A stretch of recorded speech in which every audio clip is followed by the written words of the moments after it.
ultimately, everybody, we live in a computer culture. Computers have this capacity to retain information, but it needs to be programmed. Ultimately, there's a thing about human beings that are similar. What we expose ourselves to begins to define what we are and what we do.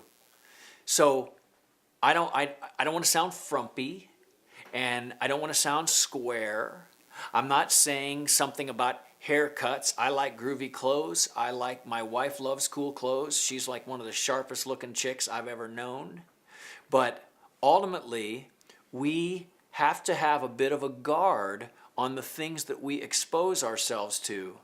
For example, Clorox is great to make clothes white, but it wouldn't be very good as an elixir that we drink every morning, because eventually, if we just took a little bit every day, it would kill us.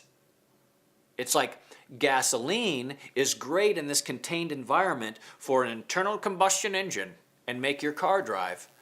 But if we took it with matches in a cereal bowl full of it in the morning, it would blow up an entire house. Ultimately, some of the things that we ingest are like drinking Clorox or eating gas, and it can dictate where we go. Let me say this. Pornography is accessible in a way now that it never ever has been before. When I was young, it was kind of creepy magazines or a weird store. Now it's clinical and clean and right on the computer, right in our house. Mainly, pornography appeals to men. But there are some of you, girls, that have been exposed to this and have responses to it, and then you feel additional guilt because you think this is something that boys do. And I just want to let you know that there's nothing wrong with you. God designed us to respond to this eruption of what is a physical thing that He designed for us to have within a certain contained environment. You need to include people into your lives to help you with it that are safe. But you need to know that it's not something that you got to feel all guilty and wrong, because there is a real enemy that wants to tell you in your head, nobody else is like you. And that's not true. That's just not true. But again, God has this wonderful plan for us that we can, instead of having our with Clorox that makes our whites white, God has a process in our lives, and He can join in our lives, and He can clean and change and transform us. But that's a process, and He knows that. It's not instantaneous. If you want to go ahead and get fit and lose 10 pounds or get whatever goal, things like that are process. And it's like, and He wants to be in that process. That last part's dumb. Wrap it up for me. Yeah, I don't want to. Give me a wrap up of what you put in stays there. Got it. Ultimately, what we take in is it's like baggage. If you choose to take it on as a carry-on, like on an airplane, what you put in stays in.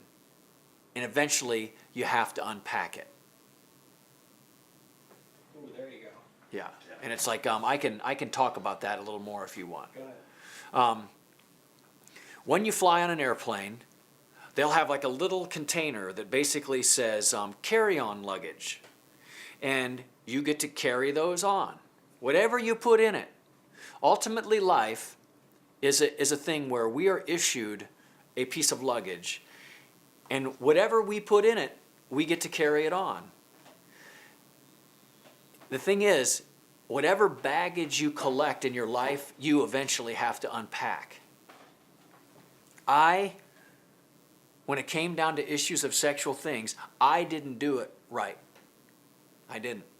As a matter of fact, my wife and I were married 4 years, and I had a conversation with her that I had to ask for her forgiveness for things that I continued to press with her. And it was after I became a believer, after God dealt with me, that I began to realize and that I'm like, what I did was wrong. It's like what we put into that baggage, we will have to unpack.